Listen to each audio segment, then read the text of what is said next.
everyone, and welcome. You are watching Eagle News America. I'm Anna Clee, coming to you from Las Vegas, Nevada. It is Sunday, the second day of May 2021. Tonight, we have updates from several of our correspondents across North and Central America. In Ciudad de Panama, May Davila reports about Panama barring entry of people traveling from India due to the COVID-19 surge there. In Edmonton, Bureau Chief Thomas Likeness. Who will get critical care when the hospitals are full? In Atlanta, Bureau Chief Philip Toledo reports about President Joe Biden's visit to Georgia on his 100th day in office. In Rochester, Melanor Tanwenko reports about New York State's mass vaccination sites now accepting walk-ins. In Las Vegas, Lori Jarvina is with us tonight. Las Vegas splash pads open at city parks. In Corpus Christi, Jane Kathleen Gregorio reports about the U.S. Navy Blue Angels conducting wings over South Texas Air Show during the annual Corpus Christi Buccaneer Days Festival. Plus, April Masongsong in Ontario reports about a food kitchen facility in Toronto receiving aid from the Church of Christ. And because today is National Lemonade Day, our roundtable will be about keeping alive the youth's entrepreneurial spirit. Our coverage begins now. The United States formally began withdrawing its last troops from Afghanistan Saturday, bringing its longest war nearer to an end, but also heralding an uncertain future for a country in the tightening grip of an emboldened Taliban. U.S. officials on the ground say the withdrawal is already a work in progress, and May 1 is just a continuation, but Washington has made an issue of the day because it is a deadline agreed with the Taliban in 2020 to complete the pullout. The skies above Kabul and nearby Bagram Air Base have been buzzing with more U.S. helicopter activity than usual as the pullout gears up following the start Thursday of a concurrent NATO withdrawal. Afghan security forces were on high alert Saturday for any possible attacks on retreating U.S. troops. According to an audio clip given to the reporters, Acting Interior Minister Hayatullah Hayat told top police commanders the Americans will formally begin their withdrawal from Afghanistan starting May 1, and the Taliban might increase the violence. Afghan National Security Council advisor Hamdullah Mohib said the Taliban may choose war in an attempt to grab power after U.S. troops fully exit, but security forces were ready to face the insurgents. The prospect of an end to the U.S. presence after 20 years comes despite fighting raging across the countryside in the absence of a peace deal. Meanwhile, in Texas, authorities opened an investigation Friday into a possible human smuggling operation after police in Houston found more than 90 people crammed into a home in the Texas city. Assistant Police Chief D.B. Edwards said police were initially alerted to the house in a southwest Houston neighborhood by a report of a kidnapping. Edwards say upon entering the house, they realized it was going to turn into a human smuggling investigation. He says it was a big surprise when they got in the house and saw what they saw. He says police discovered just over 90 people in the modest two-story home. 5 were women and the rest were men. No children were among the group. Edwards says it appears to be definitely more of a smuggling thing and not a trafficking thing. Edwards says he was uncertain if the victims were going to be parceled off into doing some kind of work or labor. He adds some of the people in the house appeared to have COVID-19 and would need to be quarantined. He did not say where the people in the house came from, but the Texas-Mexico border is a known crossing point for illegal immigrants to the country. Here's today's COVID-19 numbers. According to the Coronavirus Resource Center of Johns Hopkins University in Medicine, as of 6 p.m. Eastern Time Sunday, May 2nd, 2021, the number of cases of COVID-19 reported worldwide is now more than 152,406,000. Top 3 on the list of countries with recorded cases: U.S. with over 19.5 million and Brazil over 14.7 million. This virus has now already claimed more than 3,196,000 lives worldwide. Top 3 countries with the most number of COVID-19 related deaths are US, more than 577,000, Brazil, more than 406,000, and Mexico, more than 217,000. Vice President Kamala Harris confirms travel restrictions between the United States and India starting next week due to the rampant spread of COVID-19 in the country. Take a look. So, on the issue of India, we have announced that there's going to be a travel restriction starting on Tuesday on the advice of the Centers for Disease Control, our COVID-19 experts, medical experts, for disease control, our COVID-19 experts, medical experts, our national security advisors. It is important to note, as I said earlier, that we have a responsibility as the United States, in particular as it relates to the people that we have partnered with over the years, to step up when people are in a time of need. And as it relates to the people of India, we have a long-standing, decades-old relationship with India, with the Indian people, in particular around public health issues. Tonight, in fact, we're going to be sending a plane with supplies that will include oxygen, and with an expectation that that will provide some level of relief. Press Secretary Jen Psaki said in a statement, on the advice of the Centers for Disease Control and Prevention, the administration will restrict travel from India. She cited extraordinarily high COVID-19 caseloads and multiple variants circulating in India. The policy will take effect Tuesday, May 4. In related news, Germany delivers coronavirus aid, including 120 ventilators, to New Delhi Airport on Saturday, May 1, as India's devastating COVID-19 surge further accelerated on Saturday, with more than 400,000 new cases in 24 hours. German ambassador to India, Walter J. Linner, says these state-of-the-art machines will indeed save lives. Ihr seid hier, weil ihr Hilfe bringt, die ab morgen Leben rettet. Draußen sind die Krankenhäuser voll. Die Leute sterben zum Teil vor den Krankenhäusern, haben keinen Sauerstoff mehr. Zum Teil in den Autos sind herzzerreißende Szenen. Ab morgen sind die Maschinen, die hier geliefert werden, schon in den Krankenhäusern und können Leben retten. Deswegen ist es höchste Zeit, dass sie kommen, aber ich bin sehr froh, dass sie da sind. Ihr bringt 120 Beatmungsgeräte, die verteilt werden auf Krankenhäuser durch das Rote Kreuz. Und das ist State of the Art und das ist genau das, was wir brauchen. Und das ist die erste große Lieferung, die wir aus Deutschland bringen. India's devastating COVID-19 surge further accelerated on Saturday with more than 400,000 new cases in 24 hours as vaccinations opened to all adults despite shortages of shots. The hard-hit capital, New Delhi, meanwhile, extended its shutdown for another week, while top U.S. pandemic advisor Anthony Fauci said that India should go into a national lockdown for a few weeks. 2 months ago, the health minister said India was in the endgame of the pandemic as it sent millions of vaccines abroad. But now exports have stopped and people are desperate to be inoculated. A crowd of people formed outside one Delhi hospital on Saturday, one of very few offering shots to those under 45 years old. Until now, only frontline workers like medical staff, people over 45, and those with pre-existing illnesses have been given the AstraZeneca or Covaxin shots. But even this more modest program has stumbled, with some areas running out of jabs and others throwing them away because of lack of demand, in part because some people are scared to leave home during this recent surge. So far, around 150 million shots have been administered, equating to 11.5% of the population of 1.3 billion people. Just 25 million have had 2 doses. In Panama, people traveling from India will not be allowed entry to the country beginning Monday. Eagle News correspondent May Davila with more details. May? Beginning May 3, Panama will restrict the entry to the country of people from India due to the cases of COVID-19 in the Asian country. The second wave of the COVID in India is devastating the second most populous country in the world, with 1.35 billion inhabitants and adding more than 300,000 new infections every day.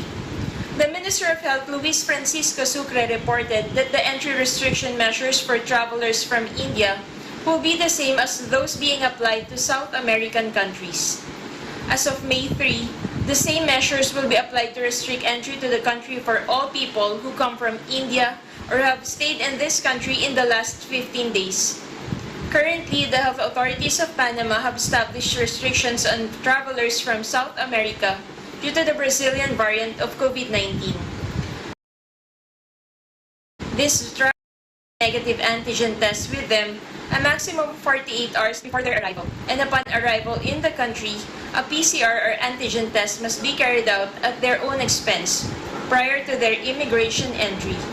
If the test result is negative, they must comply with isolation for 5 days at their home or in a hospital hotel.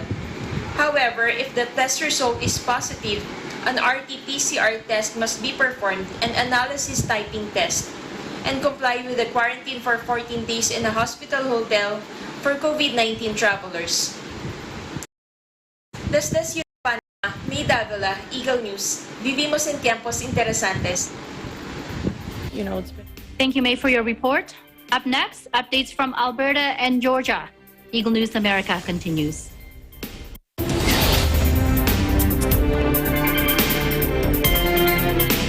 Well, Hey there, Arnie Aquino here at Hatley Castle, one of the filming locations for the X-Men series. Don't forget to tune in to Digital Nest only on Net 25.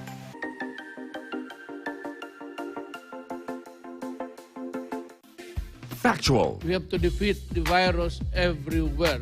timely information, balanced, not only in the country, No matter who but you vote also for, abroad. I'm certain of one thing. Interviews that people need to know.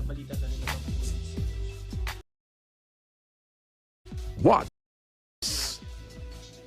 A 1-hour newscast of reports coming from regional hubs in Luzon, Visayas, and Mindanao. Know the important updates in Asia in ASEAN in Focus.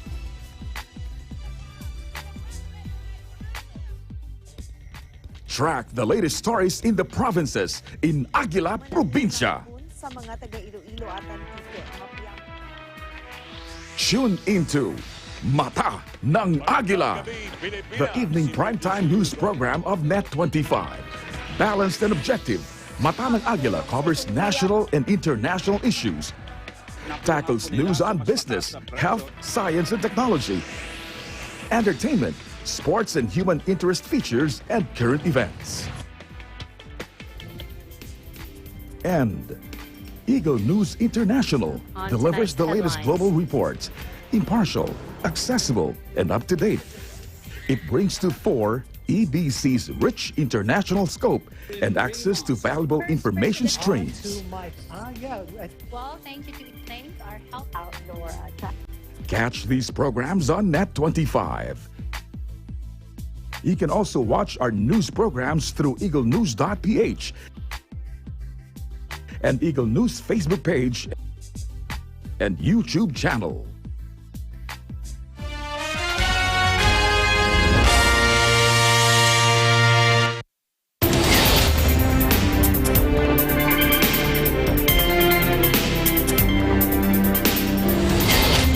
You're watching Eagle News America. I'm Anna Kui in Las Vegas. Anger and exhaustion are dominant emotions in Toronto's critical care wards as healthcare workers are faced with the formidable task of treating a growing number of patients from a tidal wave of COVID-19. Ontario is now the epicenter of the outbreak in Canada, led by more virulent variants. The latest surge in the number of cases was so big that the military and Red Cross have been called in to help out. As well as a shortage of beds, there is a shortage of staff. And for many Ontario healthcare professionals like ICU manager Raman Ray, this scene seems like it has been going on forever. It's been over a year, so the team is tired. And this particular wave, wave 3, is probably our most hardest wave yet in terms of managing the influx of COVID patients, how sick they are, how young they are. Respiratory therapist Melody Barrel has been through this before, but she says this time it's different.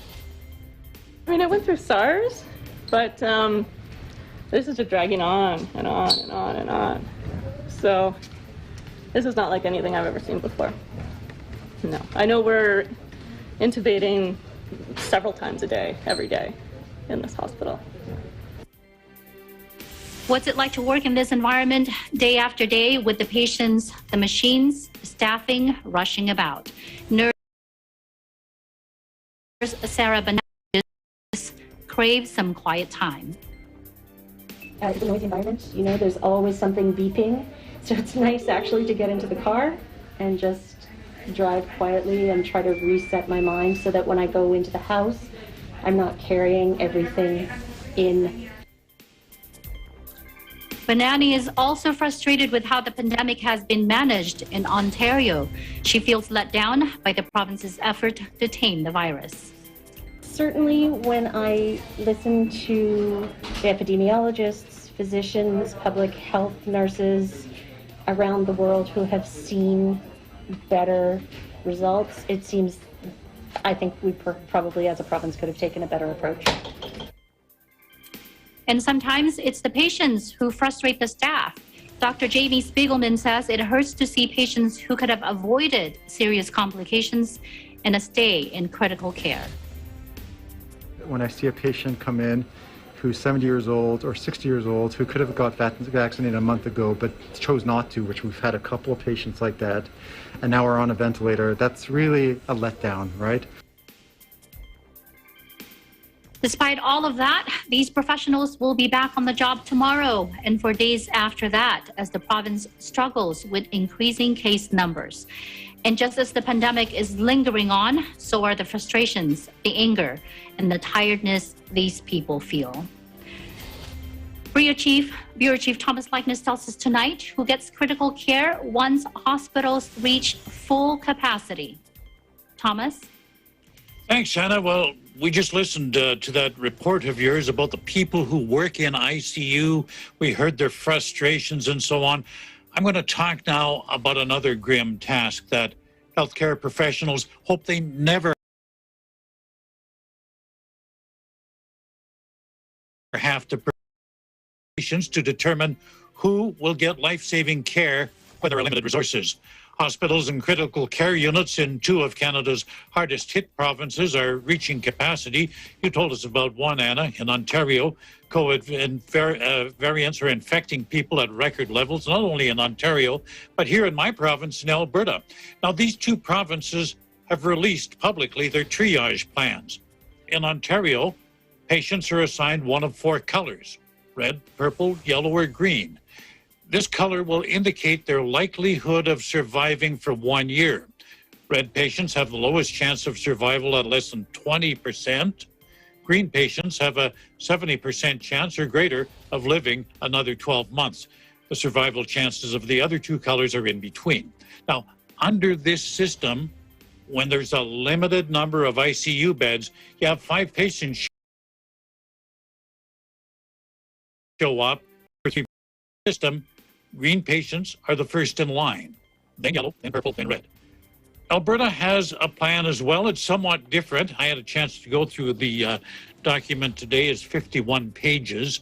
In phase 1, where 90% of the province's ICU beds are occupied, only those with a 20% chance of surviving or greater would be admitted to critical care. Anything less means the patient would only get palliative care. They're not going to abandon them. They're not going to kick them out. It's just that if they need a ventilator and there's not enough ventilators to go around, those with a lesser chance of survival will not get it. Phase 2 kicks in if 95% of ICU beds are occupied. Then patients in Alberta would have to have a 50% chance or greater of surviving for the next 12 months to be eligible for critical care. Now, also in phase 2, pediatric triage would be done, but not done in phase 1. The triage plans have concerned a number of people. Alberta Chief Medical Officer of Health, Dr. Dina Hinshaw, says she understands that people are apprehensive when they hear that medical care may have to be rationed. These protocols are a last resort and can seem scary, but it is important that this work be undertaken as a precaution and that the necessary healthcare professionals have an understanding of what these protocols mean. This is the work that my AHS colleagues have been undertaking over the past year. We are not at the point now of needing to use this protocol, and I hope that we never reach it. So, Dr. Henshaw, how long before we have to triage patients? Is that our health system has capacity and can take steps to increase it, but the strain is growing. That is why we must bend down the curve as quickly as possible. Well, here's hoping that people here get the message and do what it takes to control further spread of this virus. We've seen what's happened in other countries. We heard about some of this a little earlier in the broadcast as to what happens when the virus spins out of control. Edmonton, Canada, Thomas I. Likeness, Eagle News. We live in interesting times. Back to you, Anna. Thank you, Thomas. Surely, you know, we can only hope that the apprehension that the people are feeling there can turn into compliance, right? Because, you know, as well as the pandemic, COVID fatigue seems to be on epidemic levels. What's happening across Canada there? What can you tell?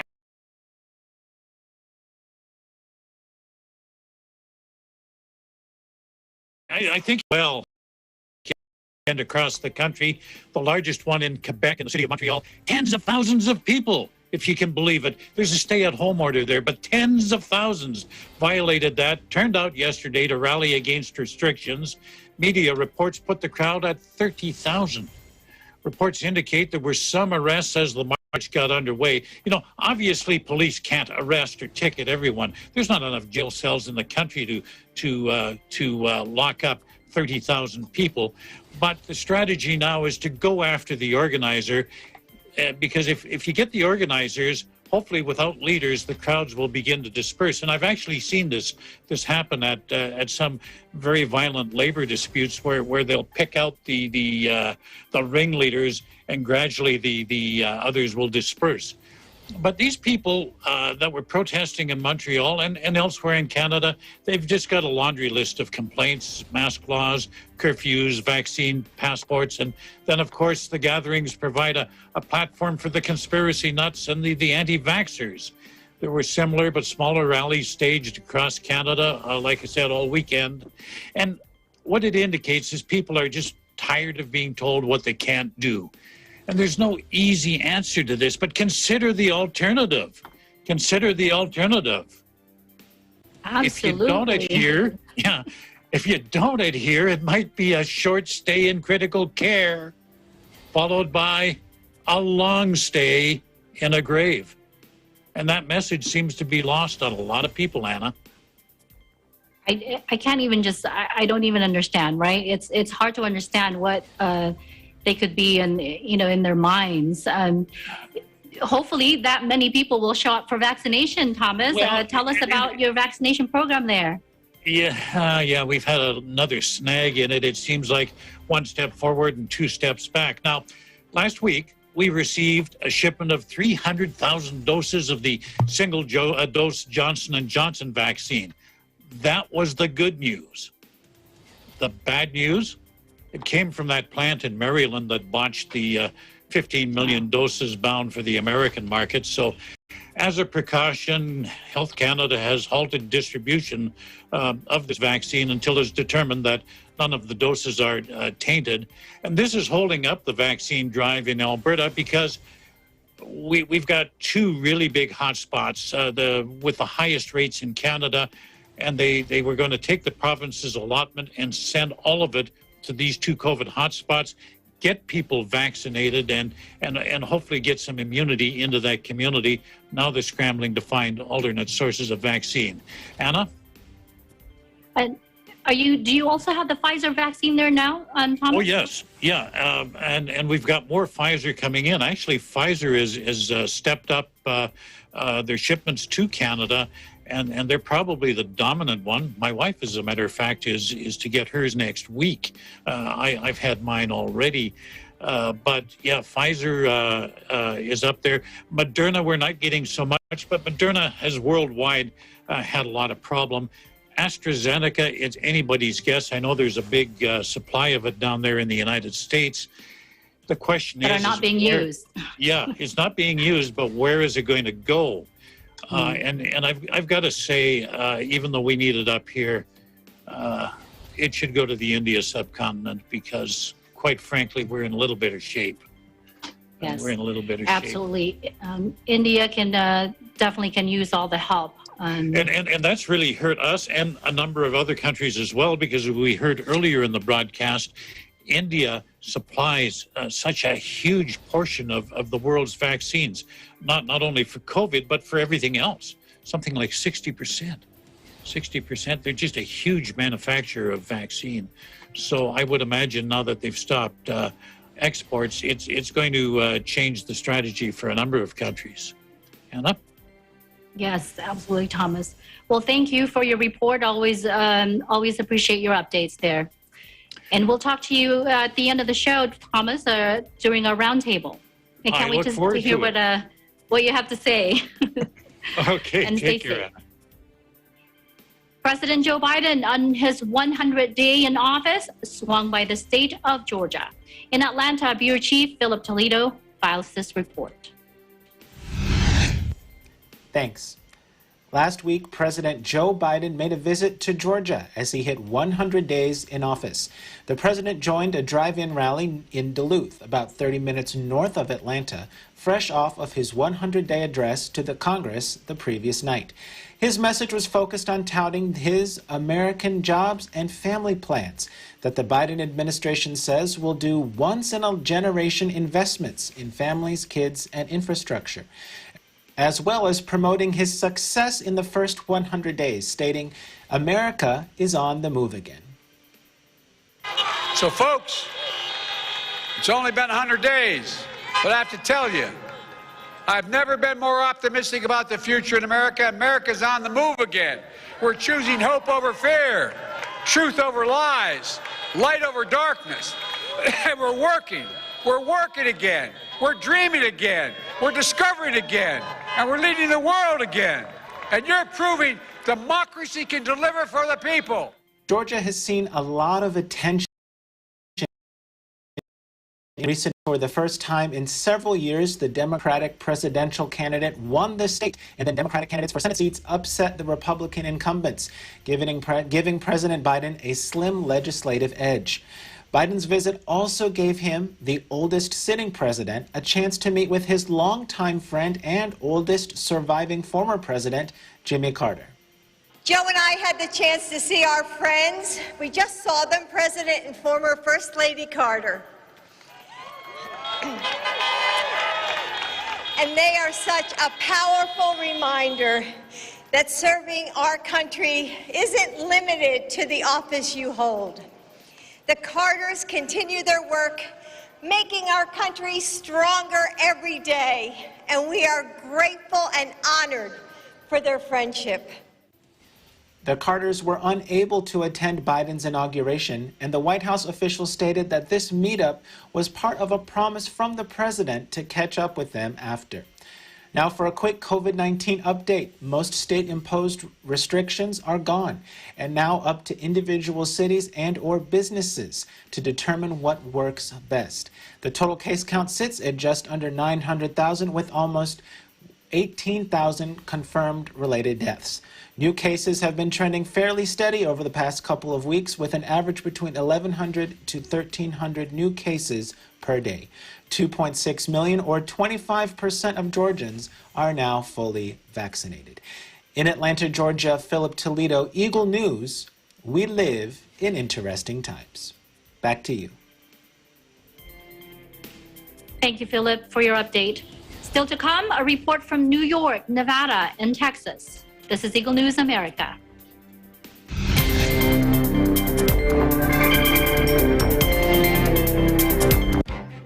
Events happen around us all the time, in our community, in our country, around the world.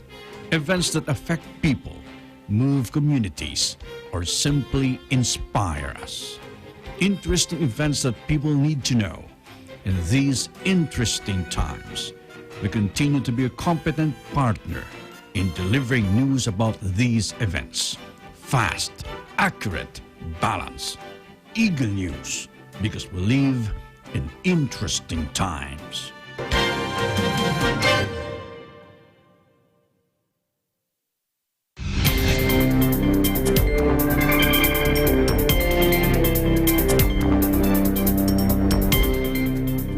Eagle News America, I'm Anna Cui in Las Vegas. Moving forward with inoculating more and more New Yorkers, the state's COVID-19 mass vaccination sites are now open to walk-ins. In Rochester, Eagle News correspondent Melanor Tanweco has the details. All New York State mass vaccination sites are now open to eligible New Yorkers for walk-in vaccination on a first-come, first-served basis. You don't have to call, you don't have to make an appointment.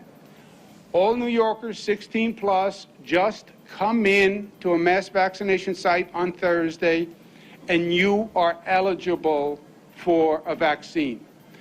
The walk-in appointments are reserved for first doses only, with second doses to be scheduled automatically after administration of the initial shot. However, despite the widespread availability of vaccines and 46% of the population currently vaccinated, Governor Cuomo said we are reaching a transition point of vaccine hesitancy. We're seeing a reduction in the number of people coming in for vaccines. We were doing about 175,000 vaccines statewide every 24 hours. That number is down to now about 115,000 vaccines every 24 hours. Well, maybe our distribution declined. It didn't. The demand is reducing. Fewer people are asking for appointments. He is asking people who are hesitant to receive the vaccine to set aside their individual preferences and consider getting vaccinated. Yes, we are all individuals, and I have my individual right, but we're all part of a community. The more people vaccinated, the faster we defeat this disease once and for all. That is a fact. The governor also announced that New York State will adopt CDC guidance on mask use for fully vaccinated people, allowing them to not wear masks when socially distanced outdoors. In Rochester, New York, Melanor Tanweco, Eagle News. We live in interesting times. Back to you. Thank you, Melanor, for that report. In other news, now offers splash pads at its city parks in anticipation of a very hot summer season. Eagle News correspondent Lori Jarvina has the details. Lori? Thank you, Anna. And greetings to all our viewers in America and abroad. Are you ready for some fun in the sun? Well, get your sunblock out. As of May 1st, splash pads officially opened at parks throughout the city of Las Vegas, and kids and adults alike can enjoy this fun experience. Along with the usual playground equipment, there are various colorful and creative installations of water spouting structures to run through and splash around in. This is free to the public and a great way to cool down under the hot sun while getting the kids outdoors for some active fun and exercise. This news comes just in time, Anna, as the weather has definitely started warming up here in Las Vegas. Although the official start of summer in the Northern Hemisphere is June 20th, Las Vegas has already seen temperatures in the 90s, and it won't be long until they reach triple digits. Thankfully, these fun water spouting features called splash pads can be found at over 24 parks in our city. I think I counted up to 28 locations on the latest update. While school is still in session, times may vary, but generally hours are from 10 a.m. to 8 p.m. Residents should also be aware of possible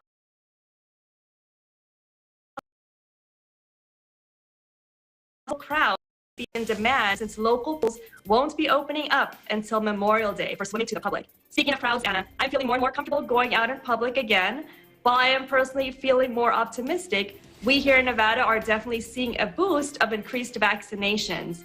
According to recent data from the state's health department, Nevada has achieved a milestone of 25%, or 1 in 4 Nevadans have now completed their COVID-19 vaccination. In Clark County, where Las Vegas is, 45% of those 16 and older have received 1 dose, and over 32% of the same population has been fully vaccinated. Capacity has increased to 80%, and social distancing to 3 feet. So as more people continue to get vaccinated, everyone is encouraged to follow all guidelines and to stay safe and take necessary precautions while enjoying some fun in the sun. In Las Vegas, Nevada, Lori Jarvina, Eagle News. We live in interesting times. Back to you, Anna. Thank you, Lori. You know, it won't be long until those parks will be filled with kids and bigger kids.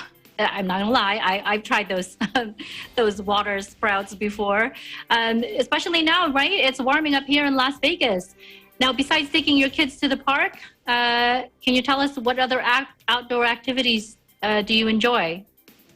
So I try to take them out as much as possible, and even in the neighborhood, you know, just bike paths and doing things like that. But I have to say, when it is, you know, in the 90s and 100s soon, I will keep them inside. And we've actually done these indoor kind of like, you know, dancing games where you compete with each other. Everyone has their own Joy-Con and you score.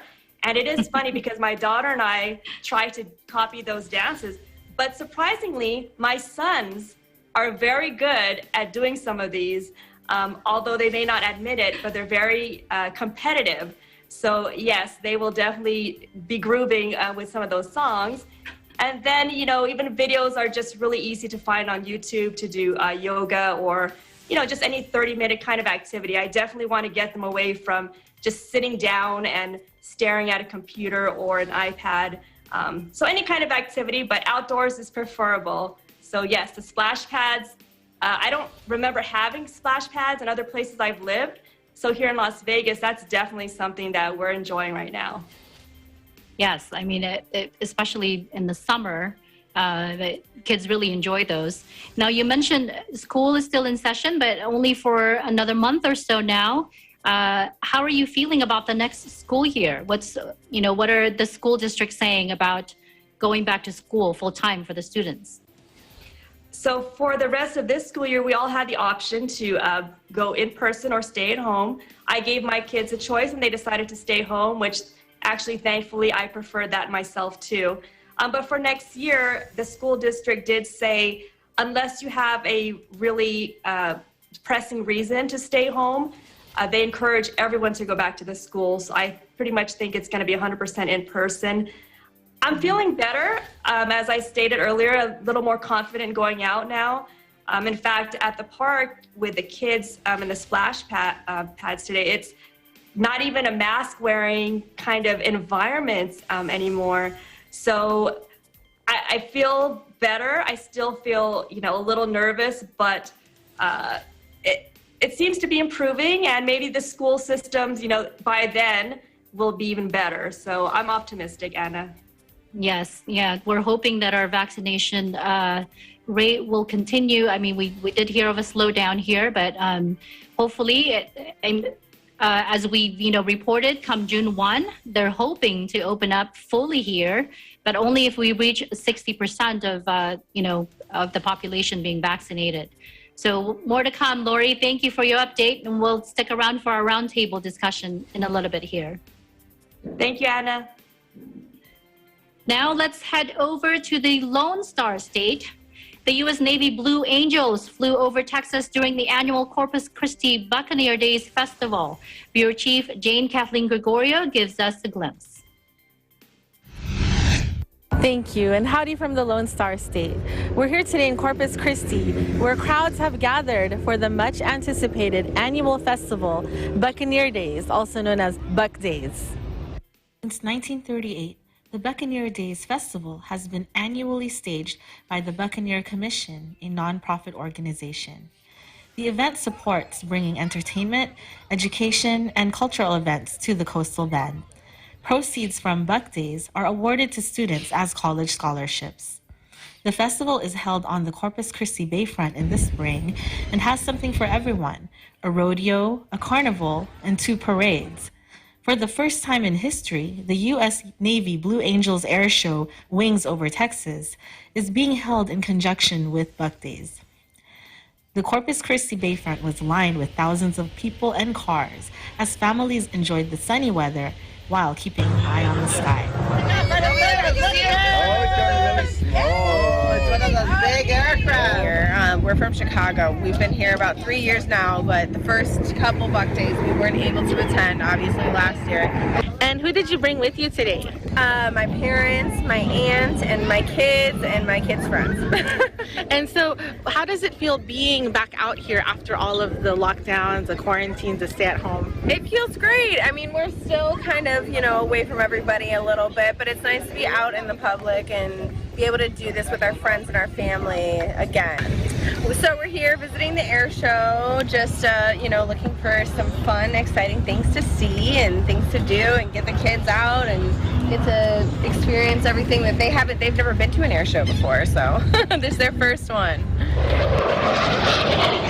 I am Aubrey and I am 8 years old, and it is so much fun to watch the airplanes, and they're so cool to watch, but they are really loud.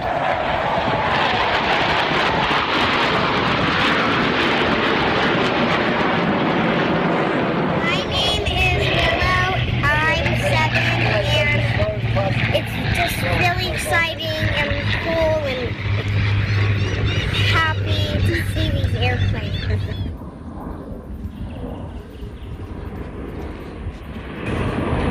Yeah, my name is Anwar Badri. I'm a resident here in Corpus Christi, Texas. I'm here today to go visit Buccaneer Days. That's an event happening every year. And today is the air show, so I'm so excited about that.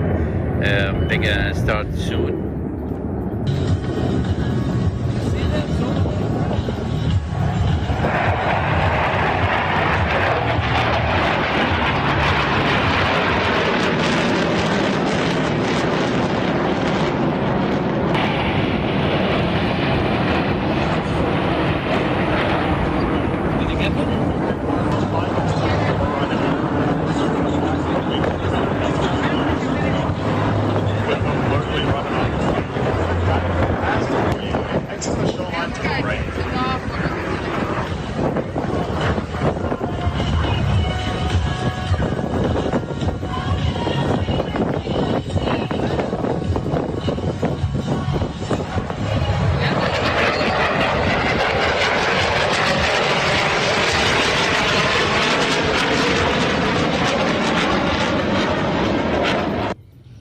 It's a really good experience. The Buck Days Festival will run through May 9th. Stay tuned to Eagle News for further updates. In Corpus Christi, Texas, I'm Jane Kathleen Gregorio, Eagle News. We live interesting lives.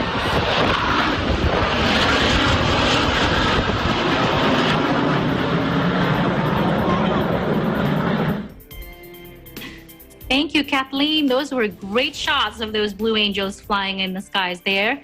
And what a great addition to that event. A new tradition to start there. Thank you so much. Up next, a heartwarming story from Toronto, Ontario. Plus, tonight's roundtable, keeping alive youth entrepreneurial spirit for National Lemonade Day. Stay with us.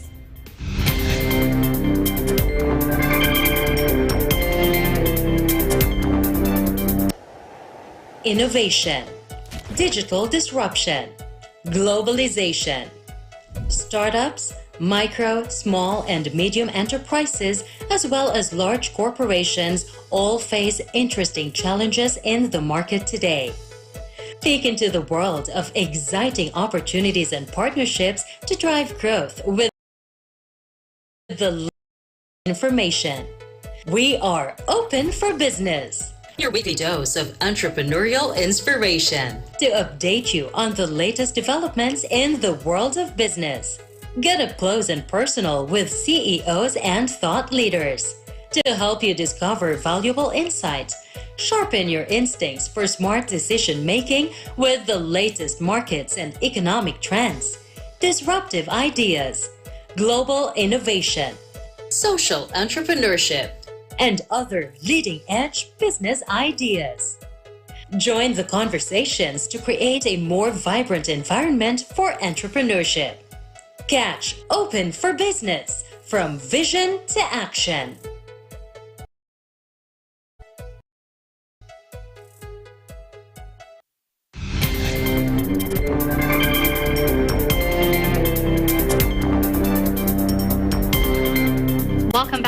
Anna Cui in Las Vegas. This is Eagle News America. Our next story is about neighbors helping neighbors. A food kitchen in Toronto receives needed assistance from the Iglesia Ni Cristo, or Church of Christ, as the city battles food insecurity. Eagle News correspondent April Masongsong reports. Hunger has always been a global issue, even before the COVID-19 pandemic. More so now that the economy is down and millions have lost their jobs due to the COVID-19 crisis. 5 and 2 Kitchen, a soup kitchen and food bank here in Toronto, Canada, has written to the Felix Y. Manella Foundation to seek their assistance in providing food support for marginalized communities in the city. To prepare for this campaign, members of the Church of Christ collected food donations from their members for a week. 312 boxes of food were prepared, amounting to 9,360 pounds of food items. On top of the food donations, the Church of Christ also donated $5,000 in cash donation to further help 5 and 2 Kitchens. I want to thank Executive Minister Eduardo V. Manolo. I believe God had his hand on this mission, and you responded in an amazing way, and you gave a directive to your district minister here in Toronto. And in the short space of 2 weeks, the congregation here answered the call, and they've collected this amazing amount of food supplies to help us at 5 and 2 to be able to support our more needy communities around us. There are so many marginalized families here in Toronto that fall into the cracks because they don't speak up about the poverty they're facing, and especially at these times when they're isolated and at high risk of exposure. The supplies that you have enabled your congregation to gather for us is tremendous, and I think maybe for the rest of this year we likely will not have to buy certain supplies because your congregation has brought it together to us. And so I want to thank you again for this, and I pray God will guide you, give you wisdom and understanding as you continue to do His work in the many countries that you are carrying these ministries to. Thank you very much. Indeed, food stability may be a rarity these days, but the Felix Y. Manella Foundation is proof that generosity and community will never be scarce, even in times of a global pandemic. In Toronto, April Masongsong, Eagle News. We live in interesting times. Thank you, April, for that heartwarming story. And now it's time for a roundtable. According to nationaldaycalendar.com, National Lemonade Day began 14 years ago. In 2007, when Michael Holthouse of Houston, Texas, began allowing youth to sample running small businesses. Fast forward to today, Holthouse and LemonadeDay.org are partnered with Google in introducing entrepreneurial spirit and keeping it alive in America's youth. Now, it's time for our discussion here. We're going to ask Thomas and Lori, as a kid, any small business experience? Let's start with Thomas. Yeah. More or less as a contract worker. I mean, I did things like the usual, the newspaper route, shoveled a little bit of snow. The problem is, when I grew up, I'm a baby boomer. Everybody had kids, and the reason you have kids in Canada is so you got somebody to clear your walks and mow your lawn. So there wasn't a lot of business for me, but yeah, I tried my hand at that. That was my first foray into business anyway. Anna? Well, what about what small business by the youth would you love to support, Thomas? Do you know of any? And I think back to, and this is when I was first getting into using computers very heavily in the late 80s, early 90s. I tell you, there were a lot of junior high school kids who knew more than anybody else on the block, and some of them were actually marketing their computer skills.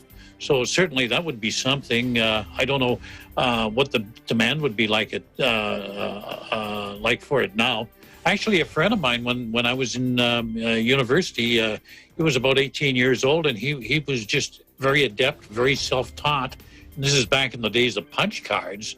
We didn't have terminals, punch cards. He was doing computer work then for businesses that had these big mainframe computers. Anna? Punch cards, Thomas. Punch cards. Do not fold, spindle, bend, or mutilate. You know what? I did hear about, before, like kids offering to type up somebody's report, right? They could do that, made money out of it. Now, what about, the saying that goes, when life gives you lemons, make lemonade. Do you have any story about that? Well, yeah, actually, this is how I learned to edit video, because there was the threat of major downsizing with the newswire service I was working for. Again, this would have been about the mid-1990s, and I had to find something else to do. So I started doing some freelance writing for a video production company and ended up as a producer, just as kind of a hedge. And this producer ended up moving to the United States. I took over his company and did that for a number of years, as well as work at the newswire service. So I would have never got involved with something like that had there not been the threat of losing my job due to downsizing. Anna? Well, that certainly is a good story about that. Thank you, Thomas. We'll come back to you if time permits. Now, Lori, what about you? Any small business experience as a kid? As I was thinking about it, I don't think I'm very business-minded. As a young child, I remember getting some allowance, but don't feel that it really impacted me too much as far as like trying to earn more and more. But and then high school, I remember for fundraisers, it did amaze me that for like student body or the yearbook club, we would sell candy bars at like twice the price. So say they were 50 cents, we'd sell them for $1. And people would buy it. And it was kind of amazing that, wow, you could just mark up something and people will buy it for a cause, I guess. So I wonder if that's legal now. I don't know. I don't know, right? If you buy the big box from Costco now or something and sell that, like you can make a lot of money. I don't know, but so that was kind of amazing to me, but I never really caught on to trying to do that. And then what I was going to share with you, more recently is when my daughter was thinking about joining Girl Scouts when she was younger. And I met one of the Girl Scout parents, went over to the house just to kind of meet and greet. And she had like 1,000 boxes of Girl Scout cookies in her living room. And I said, wow, what is this? And she was explaining to me, because Girl Scouts actually is teaching young girls about entrepreneurship and business. And I should have known that, because, right, you can never say no when they come by and sell you cookies. You always want to buy 2 to 10 boxes or whatever. So, but I was still kind of shocked, like, oh, that is what it's about, business. But my daughter, she just wanted the cute outfit, really. So we had never ended up doing Girl Scouts, but it is something that is really taught to children at a young age. Yes, that's so true. And you're absolutely right. You can't say no to them. They know how to approach you and they know what to say, and they look cute at the same time. What other small business? It broke my heart the other day. Somebody was selling chocolate bars as a fundraiser, and I had to say no, because in these pandemic times, I have no cash. And they don't take credit cards. It's, I just felt really bad. But maybe some of them have the credit card thing. They have it's probably something they can learn. Nowadays you can have different, I don't know if you've heard of, they have those online apps that you can, those different apps where you can pay them. I don't know if I'm right. Venmo, what would you say then, Thomas, if they take card? If they took a card, I'd have bought a couple of boxes, because the food police was at work, so. So you're out there, you can do whatever you want. Well, next time, Thomas, maybe when you see them again, you could suggest that. You can teach them, to look into other ways of accepting payments. That's right? So dangerous. Wow. Yes. Yeah. Well, Lori, is there any small business, that you would love to support if you knew of any that's that's ran by youth? Well, still the Girl Scouts. I love the idea of continuing to encourage, girls and, women to just be at the forefront of business and any kind of, company or, entrepreneurship. So that still is something. Plus, of course, I love cookies and anything sweets. So I would support that. I haven't seen them around lately. Maybe the pandemic is definitely, affected that business as well. But that's the first one that comes to mind, Anna. Yeah, you're correct. I've got to ask you, Anna, what about you? Did you have a small business venture at some time? Well, you're barely out of your youth now, but. Oh, wow, Thomas, I'll have to send you some money after the show for saying that. Thank you. No, I'm kind of Lori. I'm not into business. I'm not business minded. I did try when I was older, but when I was younger, I would just, give things away. I remember I have a friend give things away for free. I have a friend who, her mom had a little snack stand in the Philippines growing up, and they would, snacks, different types of Filipino desserts, and I would help them make it. And but I never had any experience doing business as a kid. But since we have a little bit more time here, what kind of business would you suggest, Lori, if you had anything in mind? A friend of mine actually wanted to open up a boba shop before they became really popular. And I was just like, what a missed opportunity. That would have been awesome. So really, any little pop-up shops for snacks that are unique. There's something here. Anna, you might have heard of Somi Somi. It just, one opened nearby. So that's a frozen yogurt, but it has like the Asian flavors of like ubi or taro or Thai tea. So it's a little bit different. Even though it's right next to competitors, they're a little bit different. So they have a crowd right now.